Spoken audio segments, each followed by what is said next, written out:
नमस्कार, आदाब, सत श्री अकाल दोस्तों। स्वागत है आप सभी का एक बार फिर से। मैं हूं आप सबका दोस्त रोशन और आप देख रहे हैं सभी बड़ी खबरों और मुख्य समाचार की खास वीडियो, जिसमें हम बारी बारी से सभी बड़ी खबरों और मुख्य समाचारों को जानेंगे विस्तार से। खबरों में आगे बढ़ने से पहले अगर आपने इस चैनल को सब्सक्राइब नहीं किया है तो इस चैनल को नीचे सब्सक्राइब के बटन को क्लिक करके सब्सक्राइब कर लीजिए। साथ ही नोटिफिकेशन के बेल को भी जरूर प्रेस कर दीजिए, जिससे कि नई वीडियो की सूचना आप तक सबसे पहले पहुंच जाए। तो देखते हैं पहली बड़ी खबर क्या निकल के आ रही है।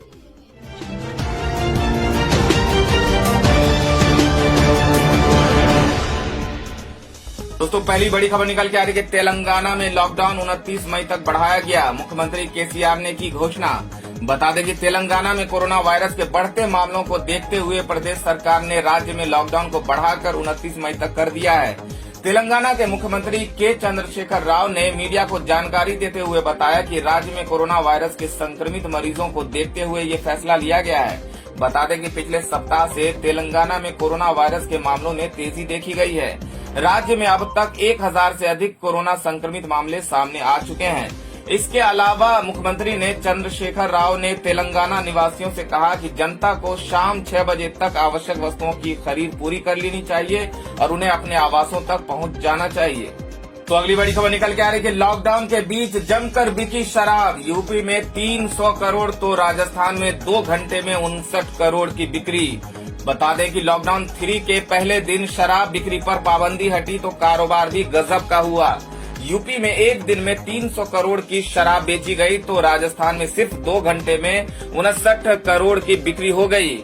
छत्तीसगढ़ में भी कल 35 करोड़ रुपए की शराब बिकी। शराब की दुकानों पर आज भी सुबह से लंबी लाइन लगी है। बता दें कि सोमवार को लॉकडाउन में रियायत के साथ शराब की दुकान खुलते ही लोगों की लंबी कतार दिखी। दिल्ली में हंगामे और बवाल के बाद कई जगह शराब की दुकानें बंद कर दी गयी। दिल्ली सरकार ने शराब को न केवल 70% तक महंगा कर दिया, बल्कि खुद मुख्यमंत्री अरविंद केजरीवाल लोगों के रवैये से नाराज दिखे। आपको बता दें कि कोरोना काल में आखिर लोगों की सेहत की चिंता के बीच सरकार ने शराब की दुकानें खोलने का फैसला क्यों किया। बता दें कि शराब की एक बोतल की कीमत में एक हिस्सा एक्साइज टैक्स का होता है। ये पूरा एक्साइज टैक्स राज्य सरकार के खजाने में जाता है। 2017 में शराब बिक्री का राजस्व 1.99 लाख करोड़ था। 2018 में 2.17 लाख करोड़। वहीं लॉकडाउन के 40 दिनों की बात करें तो सरकार को 28,000 करोड़ के राजस्व का नुकसान हो चुका है। बता दें कि सरकार की कमाई में लगभग 20 से 30% हिस्सा शराब बिक्री से आता है, इसलिए हर सरकार शराब की दुकान खोले रखना चाहती है। अगली बड़ी खबर निकल के आ रही है। सऊदी अरब ने एक फैसले से 26 लाख भारतीयों की नौकरी को संकट में डाल दिया। बता दें कि सऊदी अरब ने कोरोना संकट के नाम पर एक ही झटके में वहां काम कर रहे तकरीबन 26 लाख भारतीयों की रोजी रोटी का संकट खड़ा कर दिया है। दरअसल वहां के मंत्रिमंडल ने कोरोना संकट के नाम पर निजी कंपनियों को 40% सैलरी कटौती की इजाजत दे दी है। इतना ही नहीं, उसने निजी कंपनियों को कर्मचारियों का कॉन्ट्रैक्ट तोड़ने का भी अधिकार दे दिया है। अभी इस फैसले को सऊदी सरकार की ओर से पुष्टि होना बाकी है और जैसे इस पर मुहर लगती है, निजी कंपनियों को एक बड़ा मौका मिल जाएगा। असल में कोरोना वायरस के चलते इस वक्त सऊदी अरब भी बहुत ज्यादा आर्थिक दबाव में चल रहा है। उसका तेल बिक नहीं पा रहा है और उसका अंतर्राष्ट्रीय मुद्रा भंडार तेजी से खाली होता जा रहा है। अरब के एक नामी अखबार अशराल अल अवसात ने जो खबर दी है, उससे लाखों भारतीय परिवारों को बहुत बड़ा झटका लग सकता है। इसके मुताबिक सऊदी अरब की कैबिनेट ने प्राइवेट सेक्टर की कंपनियों को सैलरी में 40% तक कटौती की अनुमति दे दी है। इतना ही नहीं, उसने कोरोना वायरस की वजह से पैदा हुई मुश्किल आर्थिक हालातों के मद्देनजर उन कंपनियों को कॉन्ट्रैक्ट बीच में ही तोड़ने की भी इजाजत दे दी है। अखबार के मुताबिक सऊदी अरब के मानव संसाधन और सामाजिक विकास मंत्रालय देश के लेबर सिस्टम में बदलाव के लिए तैयार हो गया है। इसके तहत कंपनियां अपने कर्मचारियों के असल वेतन में से 6 महीने तक 40% कम कर सकती है। तो अगली बड़ी खबर निकल के आ रही है कि असदुद्दीन ओवैसी बोले, नेगेटिव टेस्ट के बाद भी तबलीग के लोगों को क्यों डिस्चार्ज नहीं किया जा रहा है। बता दें कि हैदराबाद से सांसद असदुद्दीन ओवैसी ने कोरोना संक्रमण के शक में क्वारंटीन किए गए निजामुद्दीन मरकज से जुड़े लोगों को अभी तक घर न जाने देने के फैसले पर सवाल उठाए हैं। ओवैसी ने कहा कि जिन लोगों ने टेस्ट नेगेटिव आ चुके और 2 बार क्वारंटाइन का समय वो पूरा कर चुके, तो उन्हें डिस्चार्ज क्यों नहीं किया जा रहा। ओवैसी ने ट्वीट कर एक खबर का लिंक भी शेयर किया, जिसमें बताया गया है कि समय पूरा होने के बावजूद जमातियों को डिस्चार्ज नहीं किया जा रहा है। ऑल इंडिया मजलिसे इत्तेहादुल मुस्लिमीन के प्रमुख असदुद्दीन ओवैसी ने ट्वीट कर लिखा, नेगेटिव टेस्ट के बाद भी निजामुद्दीन मरकज के लोगों को डिस्चार्ज क्यों नहीं किया जा रहा है। वो 2 बार जरूरी क्वारंटाइन का अपना समय भी पूरा कर चुके हैं। इसके बावजूद दिल्ली सरकार उन्हें डिस्चार्ज करने की इजाजत नहीं दे रही। ये 31 मार्च से वहां है और उनको तुरंत छुट्टी दी जानी चाहिए। तो दोस्तों, खबरों में आगे बढ़ने से पहले बात कर लेते हैं आज के माइंड क्विज के सवाल का, जिसका जवाब देकर आप जीत सकते हैं एक बम्पर इनाम। तो देखते हैं आज का सवाल क्या है। आज का सवाल है, आपको बताना है कि बिहार के राज्यपाल का क्या नाम है। सही उत्तर आप कमेंट में नीचे दे सकते हैं और सही जवाब देने वाले को रैंडमली सिलेक्ट करके उन्हें दिया जा सकता है एक शानदार उपहार।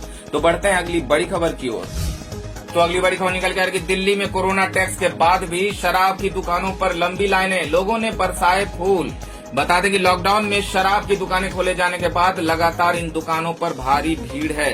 दिल्ली सरकार ने शराब पर स्पेशल कोरोना फी टैक्स लगा दिया है, जिससे शराब के दाम एक साथ काफी बढ़ गए हैं। इसके बावजूद शराब खरीदने वालों की लंबी लाइनें हैं। एक तरफ लोगों ने शराब की दुकानें तय सीमा पर न खुलने को लेकर नाराजगी जाहिर की है, वहीं कुछ लोगों ने शराब लेने आए लोगों को अर्थव्यवस्था बचाने वाले बताते हुए फूल भी बरसाए। बता दें कि दिल्ली के चंदर नगर में मंगलवार को एक शख्स शराब की लाइन में खड़े लोगों पर फूल बरसाता दिखा। शख्स कह रहा था कि आप इस देश की अर्थव्यवस्था को मजबूत कर रहे हो। इस दौरान लाइन में लगे लोग भी हाथ जोड़कर अभिवादन करते दिखे। इनका कहना है कि ये लोग देश के लिए काफी जरूरी काम कर रहे हैं। बता दें कि दिल्ली के लक्ष्मी नगर में शराब लेने आए एक शख्स ने कहा कि शराब पर 70% टैक्स बढ़ाया गया है, लेकिन इससे कोई दिक्कत नहीं है, इसे हम अपनी तरफ से देश के लिए डोनेशन मान रहे हैं। इस शख्स ने इस दौरान कहा कि मैं सुबह 6 बजे से यहाँ खड़ा हूँ। शराब की दुकान 9 बजे खुलनी थी, लेकिन पुलिस इससे 5 मिनट पहले आई। प्रशासन को सतर्क रहने की जरूरत है। इस दौरान कुछ गड़बड़ हो जाती तो कौन जिम्मेदार होता। बता दें कि दिल्ली सरकार ने शराब पर कोरोना टैक्स लगा दिया है, जिसके बाद दिल्ली में शराब महंगी हो गई है। दिल्ली सरकार के मुताबिक अब दिल्ली में एमआरपी पर 70% टैक्स लगेगा। दिल्ली सरकार ने शराब पर स्पेशल कोरोना फीस नाम से नया टैक्स लगाने की घोषणा की है, यानी कि जो शराब की बोतल 500 में मिलती होगी वो अब 850 रूपये की मिलेगी। तो अगली बड़ी खबर निकल के आ रही है कि लॉकडाउन के बीच दिल्ली वालों को डबल झटका। शराब के बाद केजरीवाल सरकार ने बढ़ाए पेट्रोल डीजल के दाम। बता दें कि लॉकडाउन में दिल्ली वालों को डबल झटका लगा है। दिल्ली सरकार ने पहले शराब की कीमत पर 70% कोरोना टैक्स लगाने के बाद अब पेट्रोल डीजल की कीमतों में बड़ी बढ़ोतरी की है। दिल्ली में पेट्रोल डीजलों की कीमत में बड़ी बढ़ोतरी कर दी गई है। दिल्ली की केजरीवाल सरकार ने पेट्रोल डीजल पर वैट बढ़ा दिया है। बता दें कि वैट बढ़ने के बाद दिल्ली में आज से पेट्रोल डीजल दोनों की कीमतों में बढ़ोतरी हो गई है। दिल्ली में आज से पेट्रोल 1.67 रूपये प्रति लीटर और डीजल 7.10 रूपये महंगा हो गया है। दिल्ली में मंगलवार से अब पेट्रोल की कीमत बढ़कर 71 रूपये 26 पैसे पर लीटर और डीजल 39 रूपये पर लीटर में बिकेंगे। आपको बता दें कि लॉकडाउन के चलते आर्थिक गतिविधियों के थमने और आवागमन बंद रहने से ईंधन मांग में 70% की गिरावट आई है। दिल्ली सरकार ने इसके बाद तेल पर वैट बढ़ाने का फैसला किया है। इससे पहले नागालैंड सरकार ने पेट्रोल और डीजल पर कोविड-19 टैक्स लगाया।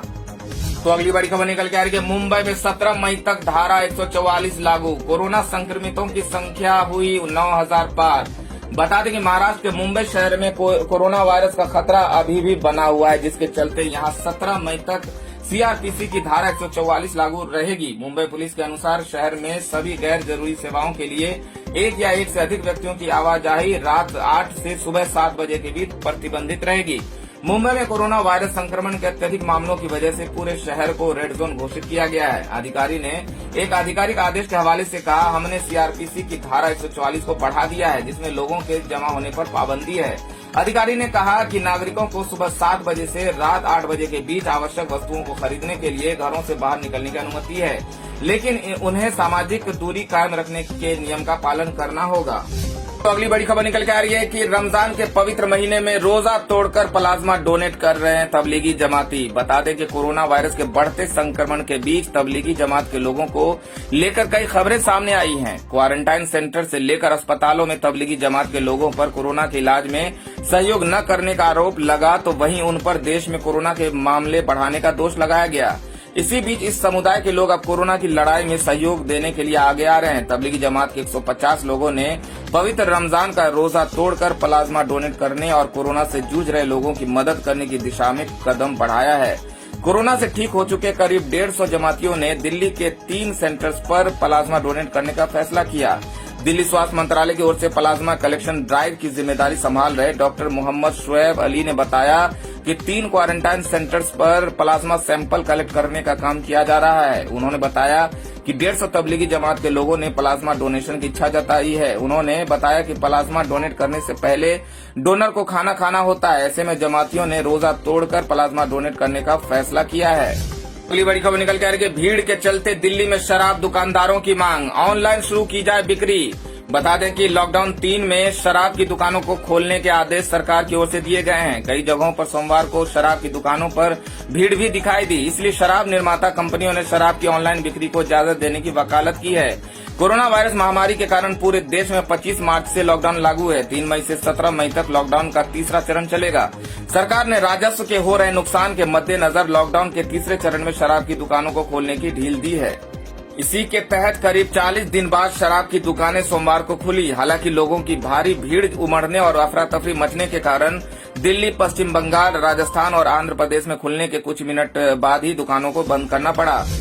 बता दें कि शराब उद्योग से जुड़े संगठनों ने कहा कि करीब 1.5 महीने से लोगों को शराब नहीं मिली। इस कारण सोमवार को दुकान खुलते ही लोग इस दुकान पर टूट पड़े। कुछ संगठनों ने कहा कि उन्हें पहले से ही ऐसा होने का अंदेशा था और इसी कारण उन्होंने सरकार को शराब की ऑनलाइन बिक्री करने और होम डिलीवरी करने की इजाजत देने का सुझाव दिया था। AIDA ने दुकानें खोलने की छूट के देने का निर्णय का स्वागत करते हुए कहा कि स्थानीय प्रशासन को दुकानों पर भीड़ नियंत्रित करना चाहिए था।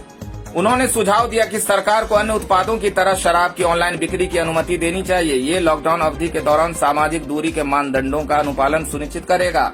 अगर ऑनलाइन बिक्री जैसे चैनलों को अनुमति दी जाती है तो इससे दुकान पर भीड़ कम हो जाता है और बहुत से लोगों को दुकान पर जाने की जरूरत नहीं होगी। तो अगली बड़ी खबर में बात कर लेते हैं आज के मौसम समाचार की। तो बता दें कि अगले 3 दिनों तक इन 10 राज्यों में हो सकती है भारी बारिश। स्काईमेट ने जारी किया अलर्ट। बता दें कि कोरोना संकट के बीच देश के कई राज्यों में गर्मी और बारिश के बीच आंख मिचौली चल रही है। कहीं लोग गर्मी से परेशान हैं तो कहीं पर बारिश ने लोगों का जीना मुहाल कर रखा है। स्काईमेट वेदर के मुताबिक पश्चिमी विक्षोभ उत्तरी पाकिस्तान और इससे सटे जम्मू कश्मीर के पास पहुंच गया है। इसके प्रभाव से विकसित हुआ चक्रवाती हवाओं का क्षेत्र मध्य पाकिस्तान और इससे सटे पश्चिमी राजस्थान पर है। इसी कारण राजस्थान के कई हिस्सों में धूल भरी आंधी देखने को मिल रही है। तो वहीं स्काईमेट ने कहा कि उत्तर प्रदेश और बिहार में 4 से 6 मई के बीच भारी बारिश होने की संभावना है। दोस्तों, इस वीडियो में इतना ही। वीडियो को अगर आपने लाइक नहीं किया है तो लाइक कर दीजिए, वीडियो को अपने दोस्तों में शेयर भी कर दीजिए और अगर आप ताजा तरीन और मुख्य समाचार की वीडियो अपडेट्स जानना चाहते हैं तो इस चैनल को सब्सक्राइब कर लीजिए। वीडियो देखने के लिए बहुत बहुत धन्यवाद।